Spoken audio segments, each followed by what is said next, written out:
All right, in three, two, one. I was good, sorry. How you doing, Paul? I'm doing good, man. I just got a question for you, Uh-huh. and I want you to answer it to your best capabilities. Uh-huh. How long do I Who, have? just as long as you have, as long As as long as okay. as long as you have basic capabilities. Who do you look up to the most and why? Who do I look up to the most?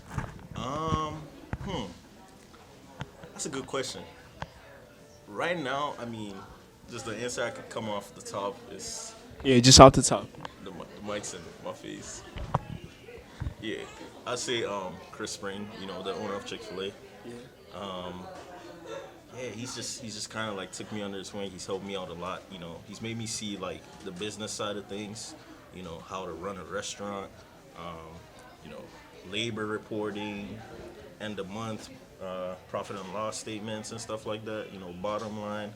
There's just so many things that have come in. And he's kind of like made me like aware of it and stuff like that because I know that stuff's gonna help me in the future.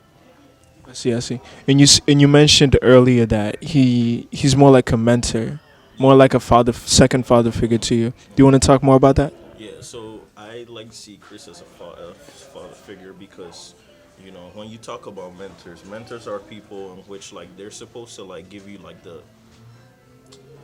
it's like they're you want them to give you info, but you don't want them to give you like a handout. You don't want them to spoon feed you everything. Not yeah.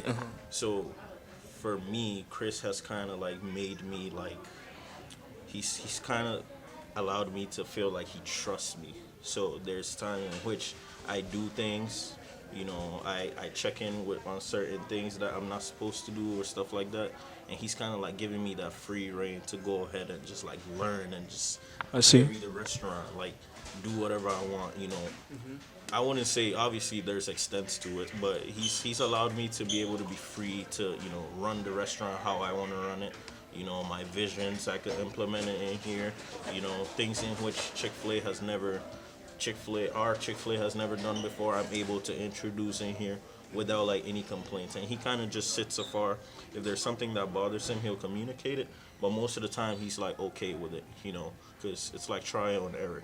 I can't see what to fix next time if I didn't try or fail the first time. So True. You make mistakes and yeah, learn from them. he understands the fact that like when you have someone like mentoring or someone learning from you, they're bound to make mistakes.